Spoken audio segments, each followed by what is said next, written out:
So I'm joining with Nick. And Nick, we had this wonderful conversation right now, especially because we were touching in the conference about this topic of ethics and how the Western society, especially if you notice, the social media, the digital media, digitization, all these are really changing down how the industry, because these are done for profit maximization. That's how it happens. But this has a great impact on the society as a whole, beginning from the younger generations. How do you see this? Well, I think it's one of our major challenges that we need to face because it does affect all of us, but primarily the younger generation because they are so much affected about this third partner. I mean, usually we've had our parents and we've had our friends, but now we have the third party, which is the social media, which is like peer promoted, but peer is promoted by peer opinions, and eventually eventually there are so much energy put into the social media system, which is accumulated by others than our peers eventually. So we are affected by the bigger dragons who are sharing ethics which are a little bit beyond the ones that we have thought of at time. And we're here in Graz for the European Cultural Parliament, and we are talking about European values and other values as well around the world. But what are they, and how do we maintain them? And with the values comes also an understanding on who we are and why we are here. Who am I? Who are you? And what can we do together? And that's something which I see in particular with our younger generation now, that we may think that we have advanced and that we have a good enough educational system, but the mental well-being has gone down rapidly in the Western world, and particularly like in the Northern Europe where I am based. So the question is, what can we do? We just had a session here that we talked about from a philosophical perspective, that in some parts there's a request for either having ethical studies where the religious studies have gone out of the curricula. What do we replace? Something that has given meaning in life. To me, that partly is called learning towards well-being. And learning to what it means to be a human being. And in other words, to understand who am I, and when I know who I am, I want to understand who are you. And are you similar or different, and the respect that potentially can build. And then the third question, I also talk quite often about sustainability. How do I create a sustainable climate within myself, between the two of us, and for us? And now we come maybe to the point where we talk about sustainability of our earth, but you and I together, what can we do to make this place a sustainable environment, to stop many of the big challenges which can be very hard to face as a young person when you wake up and you start to grow up in a world where there's so many issues to deal with. And all that, like building an ethics which is making me cope with today and providing hope for tomorrow, and also dealing with the past. What are the things I want to keep? We must never forget history, but we can also choose what are the things that we want to keep, and cut the negative threads that tie me down, like in future. So it's like a triple focus. We want to be fully present in the here and now, but that can only be made if I've cut the negative strings going back, and also the negative strings that goes into the future. Because if I have a lot of fear of the future, that is also going to affect my here and now. Now, we speak, because if you remember, where did this conversation begin? Because we speak about the fact that today there are surveys and statistics that says that Finland is the most happiest country. This is the most happiest country. Now, somewhere you also come from the Nordic region. Yeah. You hail from the Nordic region. Now, when you see this, what do they mean by this happiness? Are Finnish and the Nordic region of the upcoming generation really happy? if they mean that happiness is just based on the social indicator factors, or is it based on how the society actually is? Because if you notice, the Nordic society back then also had a very lesser population. Right now also, if you notice, the population is more than how much it was in the past. Though if you notice, it does diminish, but then if you notice the immigration and at the same time the population, it's bound to be slightly more. Now, considering these parameters that you see, are they really happy? Is this a right way to say that they are happy, or like how is the situation? Well, I've been a little bit curious on. I mean, there have been these tests and seeing that who are the happiest people, and I haven't really seen the instruments upon which it is being measured. If you talk with the local people, they would probably giggle a bit and say, "Are we? We didn't know. Really? What am I supposed to be happy about?" But I think there is a parameter there of having. See, what are the things that are provided within the society to make you happy? That you have a good home, you have a safety, you have a social system is there to cover up for you. You've got a healthcare system, etc. So like I would say, I think it's more to me, but I don't know if this is true. But I think that it's more the physical parameters of what provides happiness. What we do lack, also being very secularized in our societies, is maybe. The inner parameters, the kind of which is more growing, of course, but the meditative borders or support system to make me feel happy. Because in many countries, you may not at all have those physical aspects, but you have the inner support and the collective support. And I think here's an important thing, that many of our Nordic countries are very individualistic. Versus other which have the collective on, so we can feel very alone, and if you face an issue or problem, how do you carry that? But if you do that as a collective effort, then it's much easier. And in fact, like if I come from India, and we used to say this thing that like there is external poverty and internal poverty. The external poverty was where it was there. China and India were poor at one point of time. Hunger was the main factor. West always had wealth, which has been there. But then, like, what was the main thing is what you, as you mentioned, the internal poverty, which is there. Now, that's where, if I can just ask you this question down, that is social media the cause of this depression and this internal poverty, and is it like expanding and increasing this? I think it is, because I mean, we are now here, we're sitting outside, we've got some birds singing here, it's quite a nice day, we're close to nature. And human beings, believe it or not, are supposed to be close to nature because we're part of nature. But we have, in our urbanized ambition, built our own world, our own houses, our own system where we can function within, but we have lost the connection to nature, which gives us a lot of serenity and the ability of maybe being content. The social media and the bubbles of consumerism, etc., of the physical world makes us think that there are other things that we should have to be successful and to be worth something. You should have the latest this or that, and you should keep up with this very fast pace of running within the social circus, connecting to this and that. And it is very, very easy to say something to somebody on social media just by chance. Okay, Vivek, you suck. And I send it off, and I don't need to pay attention to that. That is so much harder to say if I face you. Hey, we have an issue. We need to talk it over, because I will have to.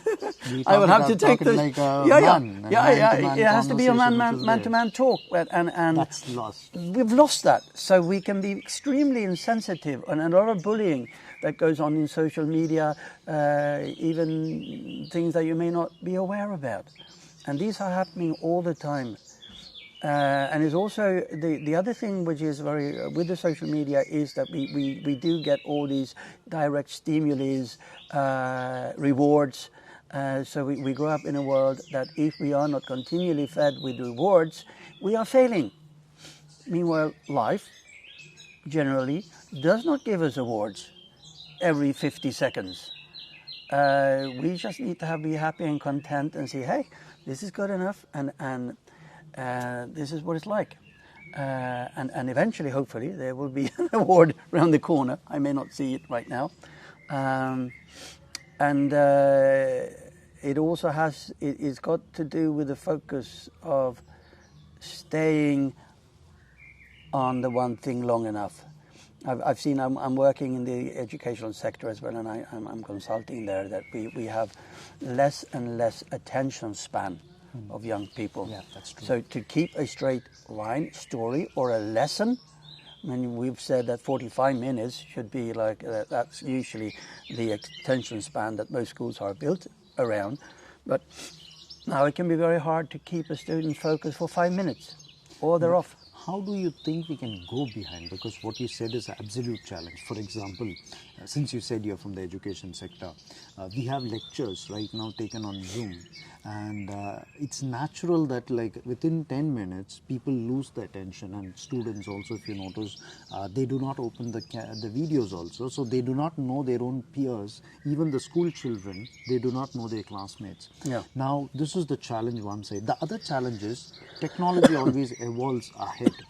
If we have once gone ahead to the digital platform, we cannot go back to the classroom. It's going to be only the next lesson, which is Metaverse, which is the avatar-based, lens-based potentially learning. so, potentially so. So how do you see this, that like we can solve this, or like the society can work upon this?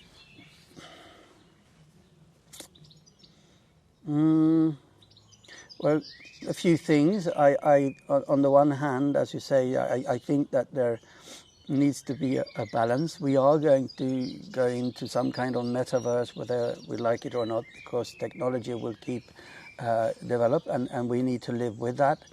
We also need to live with a completely new agenda here when we have an AI or an intellectual property who can help me provide content much faster than I could do myself or any of my human friends. So I need to collaborate with that and see how do we deal with that. And ideally, how do we deal with that? So how can one work in clusters that I have to collaborate with other people? Otherwise, we're going to end up being single beings in a digital bubbles. So, and of course, the metaverse is going to co-create joint venues where you can meet and collaborate. Sadly, I don't want to see, or I hope, I don't want to see too much of that, that you only meet in the digital sphere, because then you never get to get the physical touch, and that we're here, for real. I also am we talked about the ethics, but we haven't brought up the fact that I think that the ethics, it very much connects to the aesthetics, or could connect to the aesthetics, if we are working with aesthetic process, and very often maybe also to digest the content in which we are dealing, then we have time to go into slow food, or because in a creative mode, I need to provide time for things to grow, and ideally also some of that would be individual, but also as a group work. So how do we collectively create an understanding in whatever language, artistic language it is that I want to communicate? So I get the input, and then my output will then be aesthetic. I usually say that we tell stories, but the stories, they don't need to be only oral stories, because we have so many other languages and also preferences. Some people don't want to talk. You were mentioning having some students who don't talk a lot, but who would be very happy. I have this beautiful experience where this student of mine, he used to come down to the lecture, he'll never talk to any of his classmates, but when he goes back home and he joins into the chats and the classroom WhatsApp conversations, he'll be the loudest over there, who will not sleep the whole night and constantly text. The next day morning when he comes inside, he'll be super silent, and as you mentioned down, we forgot the touch. Now this is the problem, because even when it comes to the dating, people are used to the Tinder and the Bumbles and all these sites, and they really do not know in-person conversation which has to begin. And unfortunately or fortunately, when you said about the touch, today we don't even shake hands. Because it's the fear of the pandemic. Yeah. And then if you notice, we don't even hug each other. Now that's because the identity. But in this, can I touch upon a slightly a political question and ask you, don't you think so in this case that the right wing has always been right, that at some point of time, the traditional system of the parents and the family and the joint family really is a solution rather than today the single parents who are emerging? Absolutely. I mean, family is key, should be the key and the core in our family construction. Then families can, of course, be built in very different ways. It doesn't have to be the one norm. But the family factor, and that's also in the educational sector, we see that in many cases where there is a challenge, then the family has kind of handed over to the school educational system, thinking that they will educate my kid. Also when it comes back to ethics again.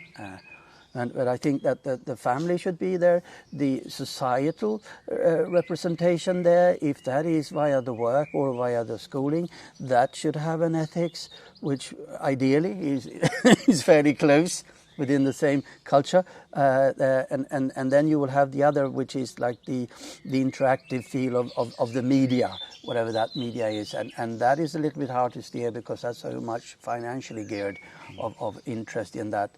But even there should be some kind of regulations. But back again to family indeed. I have often touched upon this theme of family and what it is. Because some of us will come out of a dysfunctional family situation, and we may not see family as something which is worthwhile. But then there are other connections where you can find other family members, and that might be your what you do during as a hobby or something. Maybe the football club was your family, or in my case, I know many young people who found a refuge in the theatre, and because here you had an ensemble and people who became very close to you. Religion has filled that purpose, and many that where you go to your local whatever, where you would go and celebrate with other people, and they become like a second family, or your first if you had none. And that is something also that I think when we talk about, back again then to educational curricula, that the notion of family and what it means or could mean is something that should be brought up. If that is within philosophy, I don't know, but that's core. See, hey, what is family and what does it mean, and what should it mean to you, and what are the things that we should respect or learn to respect. I have a few students now who I don't see respect anything. And it's like, no, but is there anything in your life that you respect? And what has brought you here? Because this is no good for you or anyone around that if you're going to be lost. And that's a danger in that as well, if you have individuals who do not respect anything, because there are no limitations there to steer or guide them. Now, you have largely, if you notice, you have seen this across. But then if you notice, these fundamental problems are the problems for the future. The future problems which are coming inside is remote working, work from home, which is remote working, which is there. The second thing is, back then we used to go to the factories and work with people. At least over there we used to see people. But today, if you notice, the idea of humanoids are coming in, where the robots are going to work for us, and like we are not going to be there inside. Now, if we are not going to be in the factories and meet people, and that's where, if you notice, like even I remember reading of Karl Marx's words as a philosopher also, when he quote this, he says, maximum relationships are only from the workplace. And that's where, if you notice, when workplace is the beginning of the relationship. At the workplace also, if you notice, we are working completely on digital platforms, humanoids, and full smart manufacturing and production, completely replacing down the peer level, contact level working. Now, how do you see this as a challenge for the future in terms of the working culture as well? I think as humans, we are, deep down, we are herd beings. We're part of a herd. herd community. Yeah, herd communities over time, and it has shown over time that if you lose connection with your herd, in the old days you were lost. You will not survive. You can today. Most often you don't feel good if you become a loner, excluded. So remote work will do this, depending on how your family situation is. But it was also shown during the pandemic that it was a little bit hard to spend all your time with your family if you got too close and you didn't have a space which was big enough, because the friction between people then was a challenge. I think that in the future we are going to see more of a completely different way of working together, because a lot of functions that we do today, which might be tedious, will be taken over even more by machineries and even like literate things. I mean now with the AI we can write and think and create all the arts, for instance, as well. But I still am a great believer that we at a force that will bring us together is creative process, social creative process. Yes, it's fun to come together. We hopefully we need still to eat, so we'll come and find places to dine together, and also co-create. So co-creating space and within. How much of that which is going to be within what we call work or leisure, hard to say. I think also maybe that the notion of work will be changed now over time, because we have gotten used so much to physical labor. You would go to the factory or people would say, like, if you did not have a physical work. I got a colleague who's a troubadour, he goes around and he sings and he plays music, and he said, what do you do for a living? I play music and sing. No, I mean, bread money. I eat bread money. So that might be a thing that the notion of work, what it is, will be changed. Hopefully for the better, because if you had a really tough, monotonous work, that will not be good for you. Diversity and change. And hopefully this is one. I don't know how to solve this one, but the urbanism is getting stronger and stronger. We continue to move into thick clusters. Yeah. I would wish that we would do the contrary and move out into nature and start like co-living. There are movements, of course, but maybe with where we're going, like with the food crisis and that you might be more lean towards go back to grow your own food in your garden or at home or locally. That is one wish I have, at least, to see for organic the future. Farming. Organic farming, really, exactly.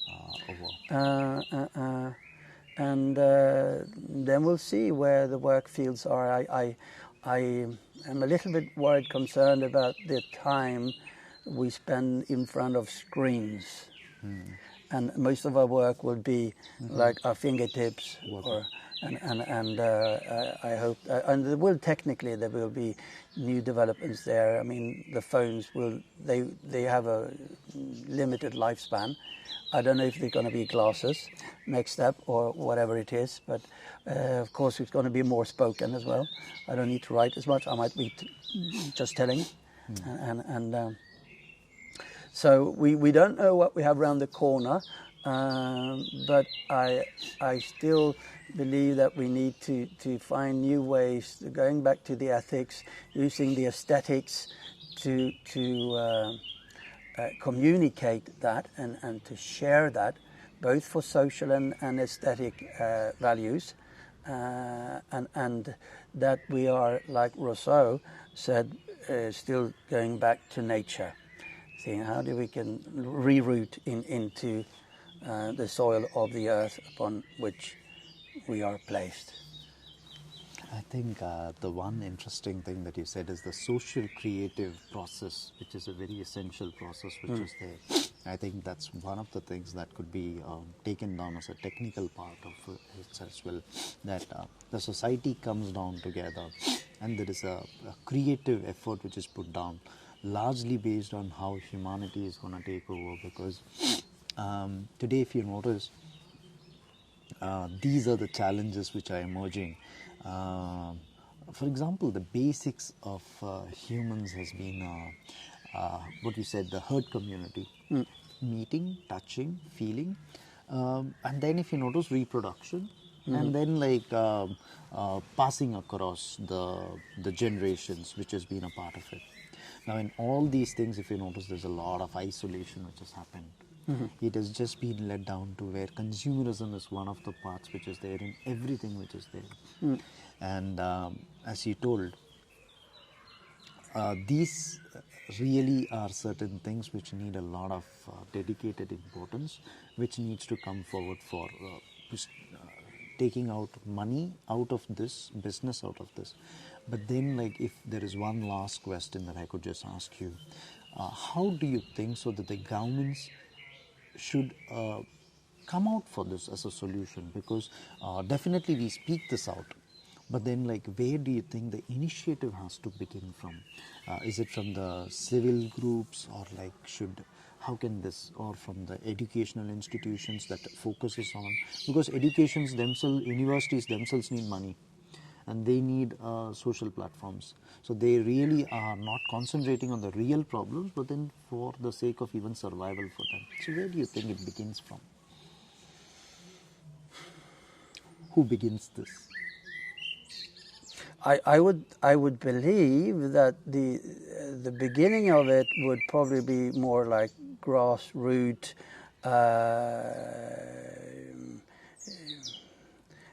It could be organized grassroots, like movements that would take these initiatives of individuals coming together in groups, starting maybe a movement, and which are trying to lobby for their case, and